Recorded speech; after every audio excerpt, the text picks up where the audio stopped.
All right, we are live. Happy Friday. Happy Friday. Well, how happy are you that it's Friday? I'm happy. It's Fun Facts Friday.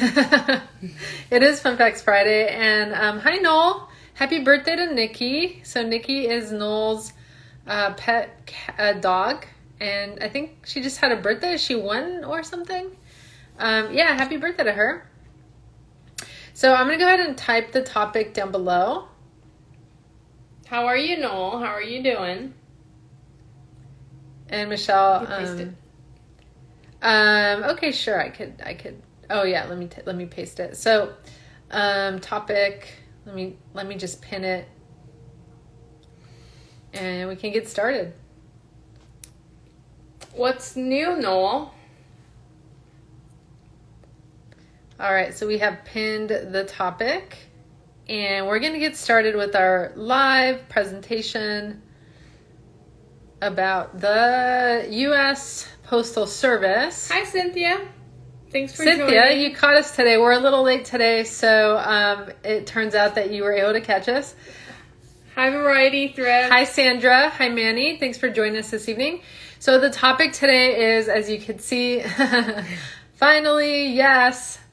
And so we do go on 5:30 p.m. Pacific Standard Time, although sometimes we run a little late like today. Yeah. Today we're pretty late. So today we want to talk about, it's a great topic because a lot of people have been talking about this U.S. Postal Service, and I realize that we actually rely on them a lot. Yeah, so every Friday we do Fun Facts Friday, and so it's a hot topic. Let's learn a little bit about our Postal Service. If you're a reseller, then this is close to your heart because we basically rely on the Postal Service. So thank you to those who are U.S. Postal Service workers. We hugely appreciate you. Our businesses wouldn't be what they are without you and what you do for us and our packages. So we're learning a lot as I put this presentation together. We're learning a lot, actually. So yeah.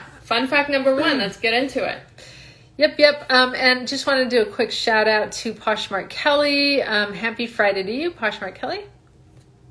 So really quickly, look at this picture here. You're going to see a couple of, they look like horses and they're carrying mail. So I don't know if you guys knew that, but the U.S. Postal Service moves mail by planes, by hovercraft, by trains, by trucks, cars, boats, ferries, helicopters, subways, bicycles, even feet, and horses, as you see in the picture. So this is by far the most unusual delivery method used by Postal Service. A mule train in Arizona. So the mules actually carry mail, food and supplies down an 8-mile trail to the Havasupai Indians at the bottom of the Grand Canyon. That's amazing. Okay, yeah, I thought they didn't look exactly like a horse, but I wasn't sure what to call them. They're mules. And this is still happening. It's so crazy. It's so awesome. All right, and so another one is the most common names for post offices include, this is inaccurate, but anyway, it includes the name Clinton. So Clinton is the most commonly named post office in the United States, followed by Madison, and then followed by Franklin and Washington. Interesting. Again, those are some really cool facts. So Cynthia says, what? Items get more faster through the USPS. She loves mailing through them. And then she didn't know that about the mules. I didn't know either. Which is amazing, to say the least. I think this one people might be able to guess. This is the most common street name in the country. There are 13,000 main streets in the U.S. Followed by the second most common street name is Maple, which has over 8,000 streets in the U.S. are named Maple. So in case you were ever, caught or, in the middle of a trivia Jeopardy game, you will be able to answer these questions quite nicely. Easy to remember too, Maine and Maple. Now, this is super interesting. This is the coldest post office in Alaska, which is 20 degrees below zero. And I don't know how to pronounce this city. Yeah, we cannot pronounce it. Utqiagvik. It's like a different language. Utqiagvik. Maybe it's an indigenous language. But anyway, it's the coldest post office in the U.S., found in Alaska. So I guess people there, I mean, in Alaska, it's very north. It might be that cold all year long. I really don't know. All right, so the next one here is that did you know the Postal Service adds 4,221 new addresses to their delivery network every day? Did you know that? That's a lot. That means we're growing. Yeah, Cynthia has a comment. So basically Cynthia's asking what's the name of the coldest post office in writing. Oh, that's a good idea. So while Michelle talks about this next picture here, good evening, just Alex. Happy Friday to you. I'll go ahead and type in the name. Happy Friday. All right. So this next fun fact is every day the Postal Service processes and delivery 181.9 million pieces of first class mail, which is holy moly. That's a lot. 181.9 million a day. So that is all of our packages, whatever we sold to our customers, and more. It's I don't know how they. That's a lot of mail a day, and I am just kind of wondering with the different things that you've been seeing on the news now about the Postal Service, which is like their mass mail sorters. Many of them have been disconnected. Also, many of the blue mail-in stationed boxes have been removed. So I would love to know if it's still this amount or if it's changed at all. Yeah. I would, just on a hunch, because the e-commerce business is growing, and especially right now due to coronavirus, I would think that it's been increasing. Mm-hmm. Now, you're going to be very interested to know some of the facts that are coming up about the U.S. Postal Service. I think we should all know as resellers about the U.S. Postal Service. Like, you know, it's something, these things are important to know. Yeah, and we rely heavily on them. Without them, we wouldn't be in business, you know. Good evening, Karen. Thanks for joining us. Big hello to you as well. 6 Creative Concepts. And so the next picture that we have to show you here, okay, it's that one here. It's kind of funny. So did you know only last year in 2019 that the U.S. Postal Service released scratch and sniff stamps with frozen treats on them? So that was the first time that the U.S. Postal Service used this kind of technology on their stamps. I wish I had some of those. Those are so cute. Yeah, I would love to try and smell them. Yeah, I wonder what they smell like. Has anyone run across these? Scratch and I bet you they're going to be like awesome collector's items. And that too, like the really cool thing about the U.S. Postal Service is they've been around for forever and people collect their stamps. They always come out with the coolest, you know, limited edition stamps. Mm-hmm. Now these boxes look familiar, right, for all the poshers out there. So priority mail boxes are actually at least 30% recycled content. They're made out of recycled content, which is awesome. We use them a lot. And they do meet this certification standards that is Sustainable Forestry Initiative and Forest Stewardship Council. So that's good to know, right? So yeah, definitely. So they're greener than we would think. Just because the boxes are white doesn't mean that they're not trying, right? So Cynthia says, Lady Hustle 19, that those scratch and sniff stickers must be very expensive, but they're definitely collectibles. Yes, 100%. All right. So did you know that if you take the tape from the receipts of all of the postal services, then you will have 964 million feet of receipt tape. This is enough to go around the Washington Monument 2,105 times. And it could circle the world more than 7 times. That's a heck lot of receipts. Now, this is the amount of receipt tape that's used annually, every single year, and it's only rising. This is really cool. So this is the first woman to appear on a U.S. postage stamp. and her name was Queen Isabella in 1893. Yeah, and so if you don't remember who she is, she was actually considered the first queen of a couple places. Spain was divided into two at that time. The first American woman honored with a stamp was Martha Washington, George Washington, President George Washington's wife. So in 1902, she would actually be considered also the first lady that the United States ever had.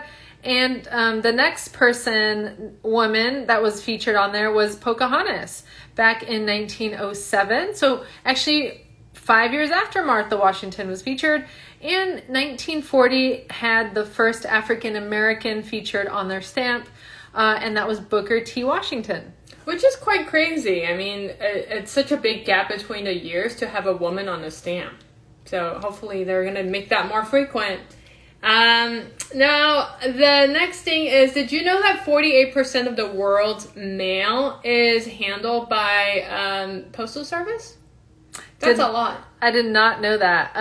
But remember, the Postal Service does deliver internationally, so that would count as the world's mail, and that's quite a lot. So, yeah, that just shows how big and powerful of a company they are, even though they are representing our country. Mm-hmm. And so Cynthia says, love women's in power. 100%. Yes, we definitely need more. So we love seeing all you women grow in your businesses and go get it. Go get what's out there. Now, this is something that I have no clue. Zero tax dollar use. So the Postal Service receives no tax dollar for operating expenses and relies on the sales of postage, products, services to fund its operation. I didn't know that at all.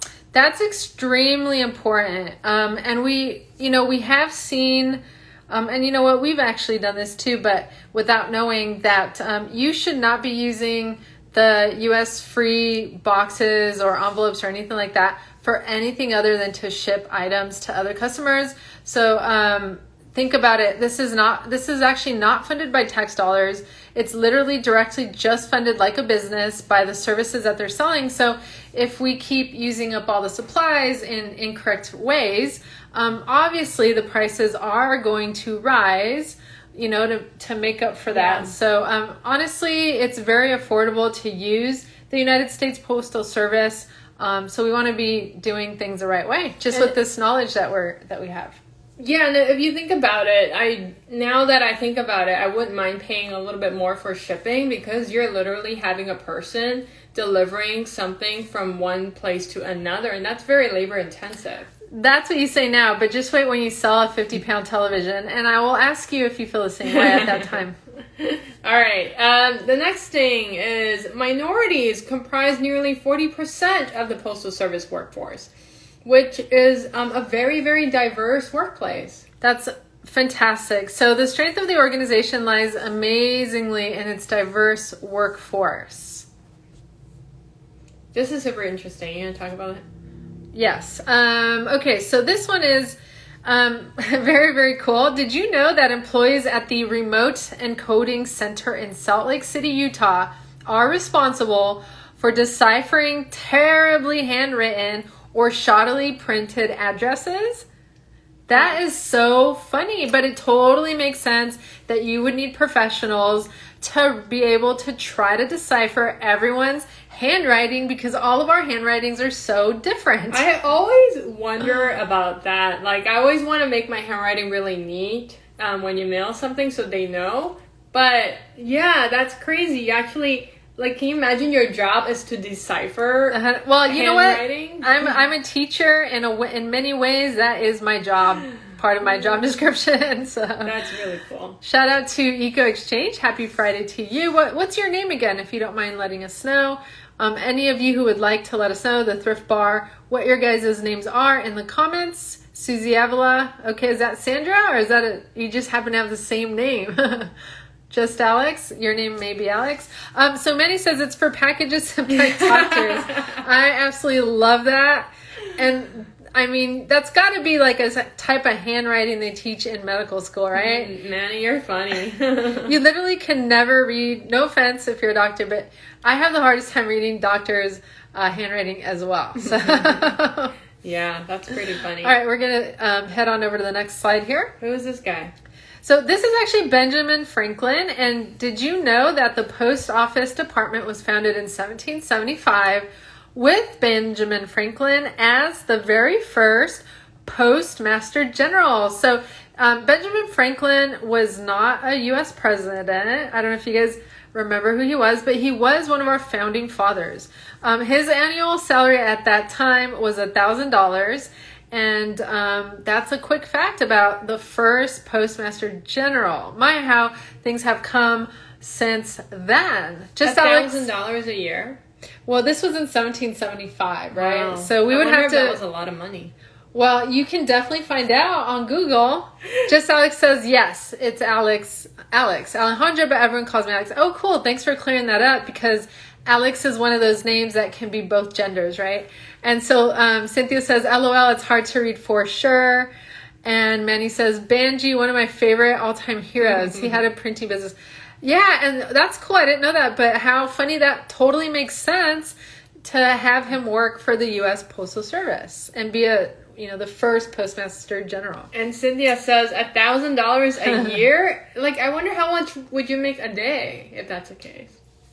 Just cents. Cents on 1,000. I make a penny a day. All right, so this is the next one. Interesting, but very sad.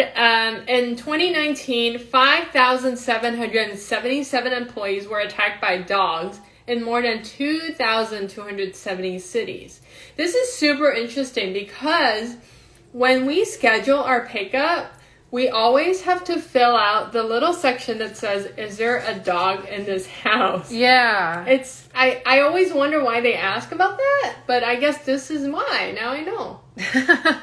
Yeah, I mean, it's no secret, especially if you watch movies with postal workers, that they're always kind of, the dog can like nip the postal workers and it makes sense. Dogs are very protective about their territory. So if they're like an outdoor dog, you need to know if there's a dog so that you don't go there.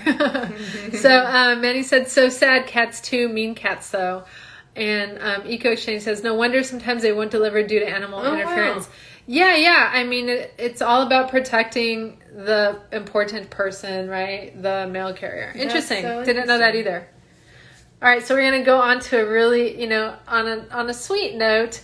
Letters mailed to Santa continue to happen for over 107 years. Postal employees, charities, and individual and corporate volunteers have helped spread the magic of the holiday season to families in need by answering and adopting letters mailed to Santa. And in 2019, thousands of people went online to USPS, OperationSanta.com. They read and adopted more than 12,000 letters to help family and children have a happy holiday. So, did you ever write a letter to Santa? I'm pretty sure I wrote plenty of letters to Santa when I was a child. Did you get a response? And I think I did, but I don't know if I got a response, but I definitely got the gifts I asked for.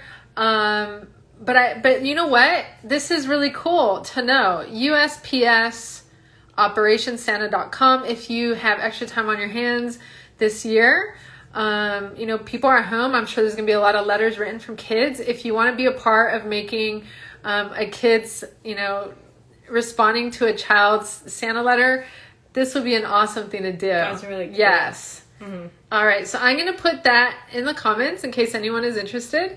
And Michelle is going to, let's see here. So actually, Manny said Santa prefers emails, much faster to read them. I don't doubt that. I do not doubt that. You know what though, guys? Nothing really beats like a handwritten card and a handwritten letter nowadays. It's so much more meaningful in a way. So I certainly don't want that to go away. I really hope people are still writing letters, and I really don't want the email to take over I can't even write letters. I can't even write anything anymore because I type all day. So anyway, this is our meme for the day. we've got two cats fighting, and one cat is trying to shove the other cat in the box, and the meme says, if it fits, it ships, now get in there. Oh my gosh, how many times I've heard resellers say that. If it fits, it ships. Poor cat though. Please don't ever ship an animal, via USPS, because I don't think that's allowed and your animal will not make it. So Manny does agree with you though about the old-fashioned letters. This is the end of our Fun Facts Friday. Thanks for joining us on this special episode of the USPS Postal Service. Again, we're very, very indebted to all the postal workers out there, especially right now during the pandemic. We cannot thank you enough as resellers for delivering our packages safely to the customers. And also, tomorrow we are not going to be having our Bolo Saturday Live that we usually have at 12 p.m. PST, because we actually will be doing part 2 of the Etsy webinar. So tomorrow we'll focus on marketing, branding, and promotion. If you haven't gotten your ticket yet, it is on pre-sale until 11:59 p.m. today. You can go to flippinggals.com to get your ticket, and we will see everyone there tomorrow. Thanks again for joining us tonight. We hope you have a beautiful Friday night, and we will see you tomorrow, and have a beautiful weekend. Manny, one last comment, says you guys are awesome. We learn having fun. Appreciate all the research you do to put this together. You're so Thank sweet. you so much, Manny and everyone else for attending. Thank you, Cynthia. You are the sweetest ever. We appreciate all of you, and we will see you guys soon. Have a wonderful evening. Good night.